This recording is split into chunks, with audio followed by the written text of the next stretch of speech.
Hey everybody, today I am going to cover the Quickstart guide for Officiants. Hundreds of people have downloaded this little book that I wrote and it's been helpful to them, but I have not yet done an episode and gone through it and taught it on the air. So today I'm doing that. Stay tuned.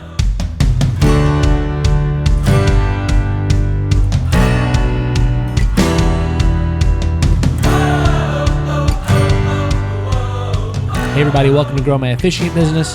My name is Chad Muncie, and I so appreciate you coming to listen, no matter if you're on the podcast, if you're on the YouTube channel.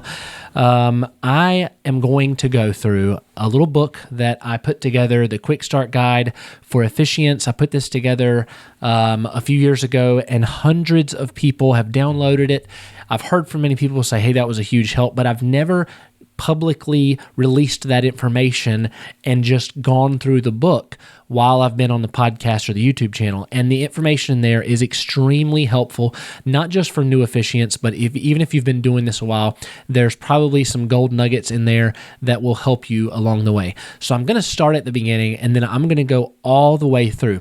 A lot of people have downloaded the book because they were like, ooh, it's going to be helpful. But a lot of people have not downloaded it because they thought, well, I might not need the information in there, or I've been an officiant for a little bit, so I probably don't need that where I'm at. But you may want to download it anyway, because the stuff I'm going to go over today, I'm not going to cover every little detail in there, but I'm going to tell you what's in it so that you can judge whether or not you want to download it and get that information. Before I do that, if you haven't gone to the website, growmyofficiantbusiness.com, please visit. I'm adding resources all the time there. Go to our new Facebook group. That link is in the show description.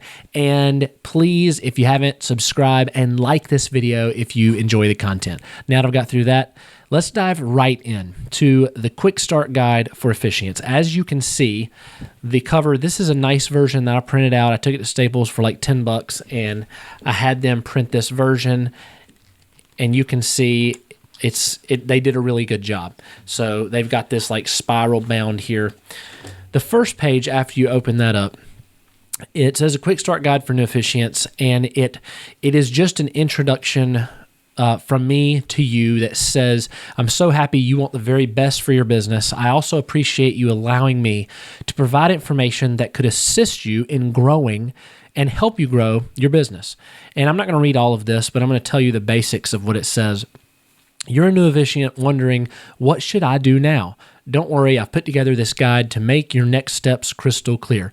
So basically, this is a guide of information I wish somebody would have sat down with me and said, hey, you're an officiant. These are things you must know. You've got to know this stuff. So what's in it?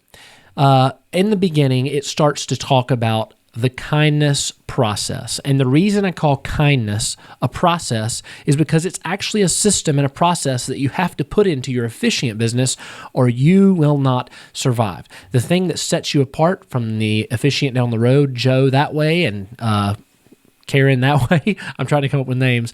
You've got these two officiants down the road. The thing that's going to set you apart is how kind you are and how much you want for your client, for them to experience a 5-star service.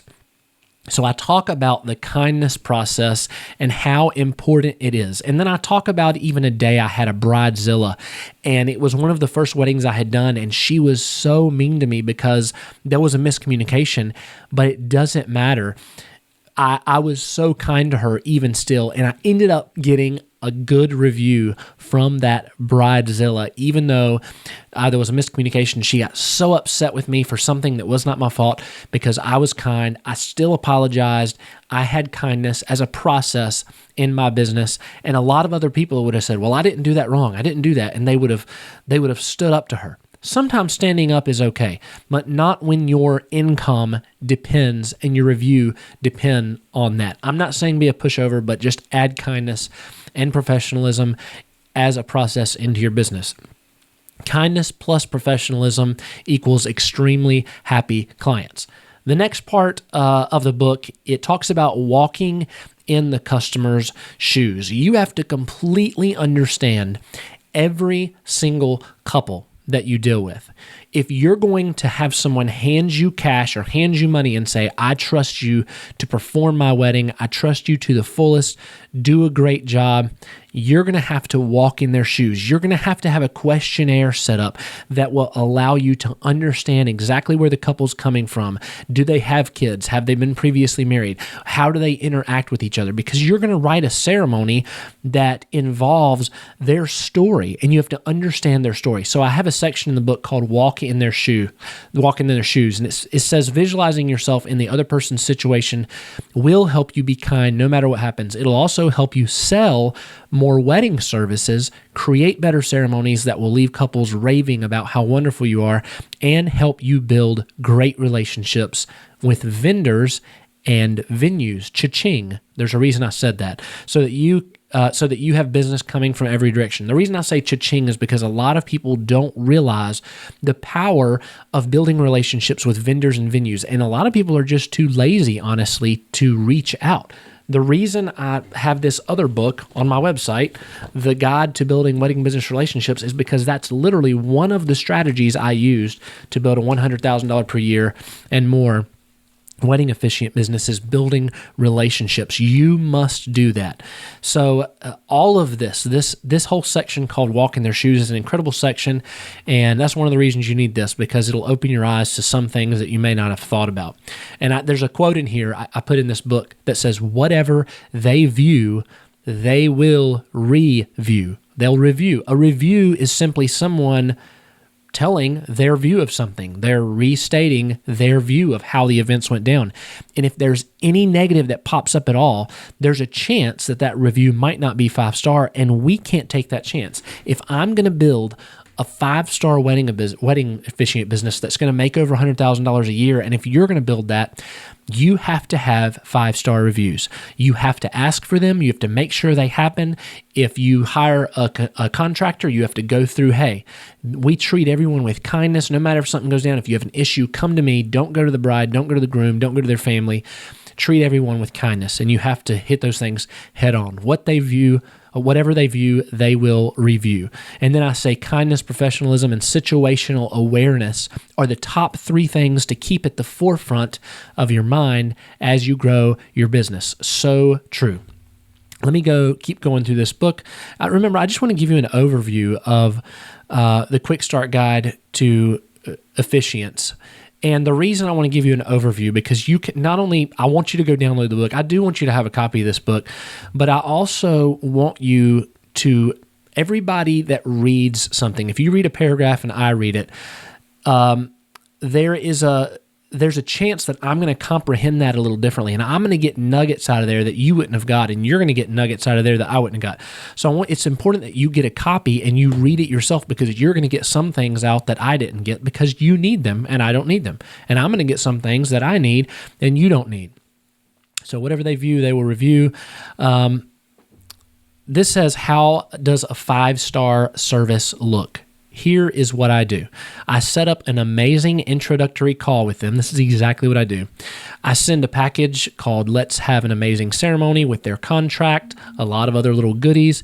This guide tells them what to expect, suggestions for their wedding day that they may not have thought about, such as different special ceremonies, options they could have with my services, add-ons, vendors that they may need to know about, my contract information, and a section that has a special note from me expressing my gratitude. You should always have some sort of package that seals the deal and makes that couple say, wow, we're going to leave a 5-star review. We made the right choice. This is an incredible, incredible situation, and this is an incredible person that we're dealing with to do our ceremony. So you need to have something like that. Let's move on. The next part of the Quick Start Guide for Officiants says mindset is half the battle. Now that you have your mindset right, let's talk about practical things that you can do to become the best and most sought-after officiant in your area. Then I talk about something extremely important. In fact, mine is laying right here. It is my phone. The phone call. One phone call at a time equals your officiant empire. That's how you build your officiant empire, is one phone call at a time. A phone call is extremely important because the initial phone call which can be on a Zoom call or a phone call. This call should be the first communication after they've filled out some kind of interest form on your website, some kind of information form that says, hey, we would like you to consider marrying us. We would like to see if we're a good fit. And this call is so important because it's their first impression call of you. It's going to be where they decide instantly whether they like you and whether they trust you and if they want to continue knowing you. So in this call, sometimes an initial call comes from someone calling your business number to find out more information. But most of the time, this is part of a process, your kindness process that you've set up to engage with that couple and to, I hate to use any other word, but sell them. You do want them to pay you, and you do want to perform their ceremony. So you're trying to sell them on yourself, on your personality, on the fact that you are the one that they should depend on. Qualification is critical because you don't want an awkward relationship if they aren't your type of people or because they don't like you for some reason. This call is extremely important. And then I say, remember, this is their commitment to do business with you. Get the retainer as soon as possible, preferably while they are on the phone with you. If you hang up without getting the retainer, your chance of making the sale is cut in half. A lot of people make the mistake. Chad, I've got people calling me, but they're shopping around, and I ask, do you get the retainer while you're on the phone? Well, no, we don't get the retainer while they're on the phone.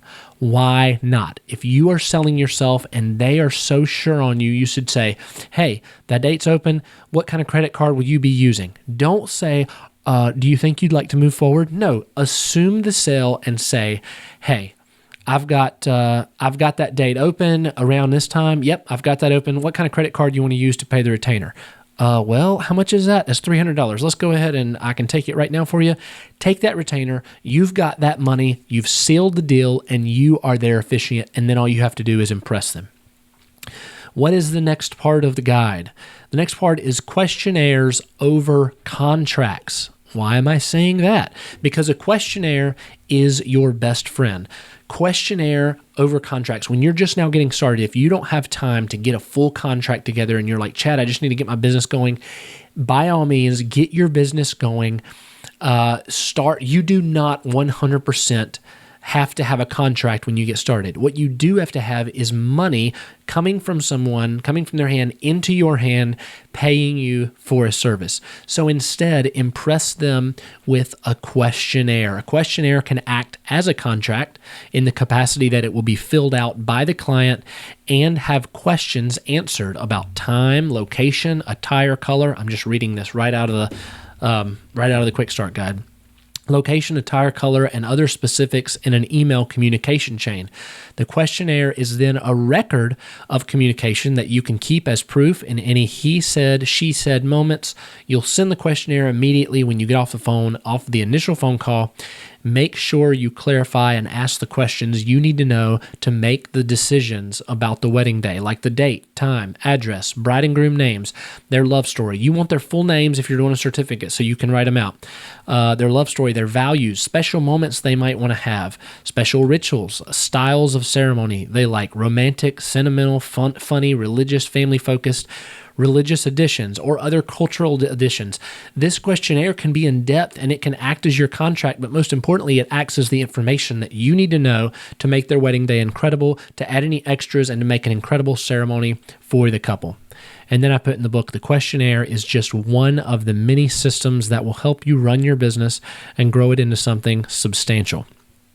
Next, I know there's a lot of information here. A lot of people are like, I don't know if I want to download that. I'm like, well, just download it. You'll enjoy it, and you'll probably find some nuggets in there you want. Memorization is for geniuses. Why do I say that? I'm not a genius, and I've memorized stuff. Well, it was very, very difficult, and there's no need to memorize stuff. Memorize or not, consistency is key. So here's the big question. This is a whole section in this book. Should you memorize the ceremony or should you just read the ceremony? That's the question I get asked all the time. I'm going to read right off of this little segment here. My answer is sure, if you want to. However, my other answer is read it if it makes you more comfortable. It makes no difference either way. I've seen multimillionaires of Fortune 500 companies get up in front of thousands thousands of people and read a scripted message with incredible vigor and passion while impacting the audience. I've also seen people memorize and do a horrible job delivering. So here's my professional opinion. Read the ceremony with passion and feeling. It's absolutely okay to read the ceremony. It looks professional if you are 100% confident while holding your iPad or Kindle instead of being nervous with nothing. So do not get down on yourself because you're not some kind of incredible performer. Practice it in front of the mirror. Go back and watch my episode that I talk about CRV, which is something that I came up with and have helped hundreds of people get up on stage and be comfortable reading a ceremony, very professional. So watch that and then just read it. Don't worry about memorizing your ceremony. In this book, in fact, I think there's a link. Yeah, there's a link to the podcast and then the CRV method. So the next page in this book, let's keep going. Set the rules, fix the problems. Your business, your rules, your sanity. I put that in there because it's so true. If you don't have rules, if you don't maintain control during the entire process of your business, all of the processes and systems that you've set up in your business, then that is your sanity. That is what's going to keep you sane and keep you in control and keep you organized. You must have and set expectations. You are in charge. I'm not saying this to make you have a big head or inflate your ego, but the couple wants to hire a professional who can handle situations no matter what arises. And you're in charge of the ceremony. You're in charge of it. Let me read this little segment. Because you are the professional and the authority in this matter, the couple expects you to ensure that the ceremony not only sounds awesome, that all of the moving pieces around the ceremony fall into place. Setting up rules, policies, and expectations and letting everyone know what is expected of them up front will give everyone involved peace of mind. There's a whole few other paragraphs in that section, but I'll let you read it for yourself. This is so important. I've seen so many officiants get to a wedding. The wedding planner is non-existent or just is not doing a good job, has no idea what they're doing, and the wedding officiant gets nervous and things fall by the wayside. Instead, the wedding officiant, you as the wedding officiant should come in, you should have a list.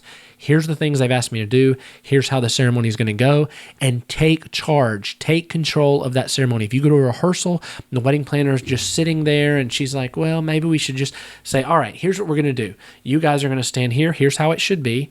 And then if they jump in, that's okay. But if no one's taking charge, I'm not saying you have to be a wedding planner, but I'm telling you to take charge of this ceremony. This ceremony, how it turns out, is up to you. That's your responsibility, and that's what's going to make this 5-star impression and make this couple excited about leaving you a 5-star review. Next, small things that matter. One of the small things that matter, the first one is the big day, center stage. So the setup. I talk about in a typical wedding ceremony setup, you're the first person, the officiant is the first person to walk down the aisle to the front where you will be for most of the ceremony. You're setting the stage for everyone else walking down. So if there isn't a wedding party, it's not a big deal. But if you have a wedding party standing on either side of you, it's important. Make sure you are in the center. This matters. These details matter. Make sure you're dividing the sides evenly and you are in the right spot, especially if there's not a rehearsal. If there's a rehearsal, they'll probably say, you stand here. If there's not a rehearsal, you may or may not have a clue where to stand. So just try to be in the center. People will knowingly, and some of them unknowingly, line up and take a position based on your positioning. So get it right the first time. Now, there is a special little thing in here. I'm not going to read all of it, but I'm going to tell you the basic gist of it. A lot of couples get nervous on their wedding day. A lot of couples and officiants think when they get up there, oh, we've got to put on a show. And it's kind of a show, but it's really not a show. It's really presenting this couple in the ceremony in a passionate and a professional way. And it doesn't mean you can't talk amongst yourselves up there a little bit. So what I do is I call this a pro tip because it took me years to actually get comfortable doing this. But now when the couple arrives up there, I have a quick communication with the couple, and sometimes the couple is extremely nervous or anxious, and sometimes they seem okay. But regardless, I do this every time. I pause when everybody in the wedding party gets to the front right before I begin. As soon as the music stops or during the last few seconds of music, I will lean into the couple and say something like this. This is your day. We're all here for you both. We love you, and I want you to breathe. Take your time and enjoy it. Are you guys ready? Yeah, we're ready. And I've had couples at the end of that. Sometimes I can see like sigh of relief. They had so much tension built up, and just taking that moment helped them to breathe, and they have a sigh of relief. And I've had people come up to me at the end and say, thank you so much for doing that. I was so nervous. And when you said that at that moment, like it just helped calm me down. So I call that the reinsurance. It's just a moment. The reinsurance, the reassurance. It's just a moment, but it helps a lot in most circumstances. Sometimes you're laughing and you're giddy and you don't need to do anything, but most of the time that really helps. The side step, take it from experience. Don't be a blur in the kiss photo as you jump out of the way. Officiants sometimes want to stand there in the photo. That's fine. I take a step right to the side. Right before I pronounce them, I take a step right to the side, and then actually right before I say, you may now kiss the bride, or you may now kiss your spouse, whatever you are going to say there, you say, you may now, and while I'm saying that, I step out of the way, kiss your spouse, kiss the bride, and then they kiss and you're out of the way. Just practice doing that. Sometimes everybody's laughing and cut up, and you can say, I'm going to move now, hold on, and then you can say it. Whatever the feeling is, just move out of the way for the kiss so you're not in the picture. Unless you're like, I can't remember the guy. There's a guy on Instagram. If you ever see this video, you know who you are. You're in Florida, I think. And anyway, in every kiss picture, he goes like this. And he leans to the side. He leans to the side, and the people are standing here. And in every picture on his Instagram, he's poking out to the side, and it's just hilarious. And that's kind of like his calling card. That's his thing. So unless you're going to do that, let's keep on going. The announcement. When I first started, I remember a ceremony where I forgot to change the last name for the couple's announcement. I was using a ceremony template from the previous wedding. Oh, please be careful when you do this. Don't worry, I didn't say the wrong last name. In fact, it was a great learning experience because I almost announced this couple to the world for the first time with the wrong last name, and it scared me to never do it again. There's more on this section, but please be careful in the announcement. Whatever you do, refrain from assuming that the couple wants to be announced, and don't assume that you know the correct format. I promise if you make assumptions, at some point embarrassment will show its ugly face. That's something you need to talk to the couple about. Sometimes the woman is not going to take the guy's last name, and you assume she is, or one of the couple are not going to take the other's last name. This can happen often. You don't know who's going to take whose last name. You need to talk to the couple about that. Now, a lot of you marry only women and men because of your religion. But a lot of you marry men and men and women, and especially in that circumstance, you cannot assume whose last name is going to be taken. I've seen this done so much, it just bugs me because I'm like, how do you know? And people get it wrong, and then embarrassment ensues. So please ask them about that, the announcement. The extra certificate. That's a section I'm going to let you read on your own. It's extremely useful. A lot of you might already offer certificates, but if you don't, that section tells you how to offer certificates. And then the last section I'm also going to let you read. That's something that I do in all of my weddings. If you want to know what that says, please download the Quickstart Guide for Officiants, and you can read that. And then I'll just give you some resources. I talk about the YouTube channel that you're currently watching, the podcast that you're currently listening to, and then the Officiant business training I offer. I need to add here the new Facebook group because that's growing, and I'd love for you to be a part of it. I'm going to put that in the comments. I hope you've enjoyed this episode. This book, I'm going to continue adding to it. So what I'm saying is there was a first revision, there was a second revision, and this is the third. And every time I add more and more to it, eventually it's going to be really thick, but it's going to continue to be free. So in 6 months, come back, get it again. You might have quite a few more nuggets in there that I've added. I really appreciate you listening to me. Please subscribe. Like this video. If this helped and you're listening to it and you're like, Chad, I want more stuff, please like the video. Liking the video really helps me out. Comment and join the Facebook group if you're a professional officiant or if you're someone who wants to become a professional officiant. And I will talk to you again soon. Have a great day.